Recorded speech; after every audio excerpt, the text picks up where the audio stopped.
said my mother was resting and couldn't be disturbed. I tried to push past him, but he held firm. Rebecca watched with this slight smile that made my stomach turn.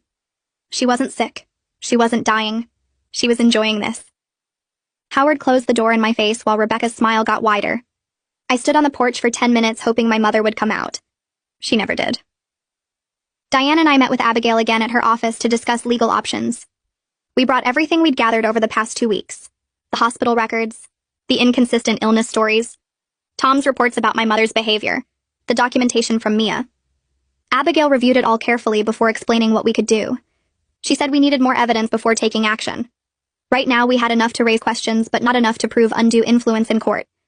She suggested documenting every interaction from now on, recording dates and times and witnesses, building a timeline that showed Rebecca's escalating control over my mother's decisions and finances.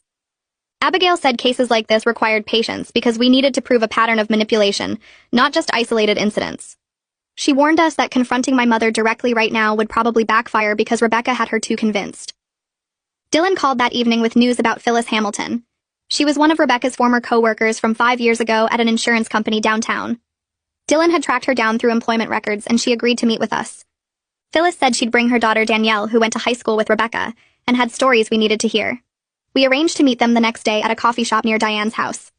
I spent that night unable to sleep thinking about what they might tell us, and whether it would be enough to save my mother from whatever Rebecca was planning. I met Phyllis and Danielle at the coffee shop the next morning.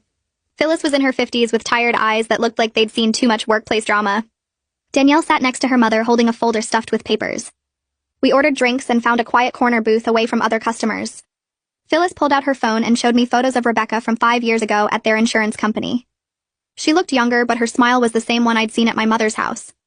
Phyllis explained that Rebecca joined their team claiming she needed the job to pay for cancer treatments.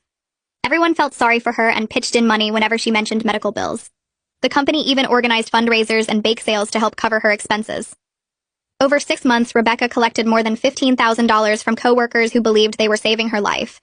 Then someone's husband who worked at the hospital mentioned he'd never seen Rebecca there for treatments. The company investigated quietly and discovered Rebecca had never been sick at all. She'd made up doctor appointments and treatment schedules while actually spending the money on vacations and shopping. Management gave her a choice between returning the money and leaving quietly or facing criminal charges. Rebecca chose to return most of it and disappeared within a week.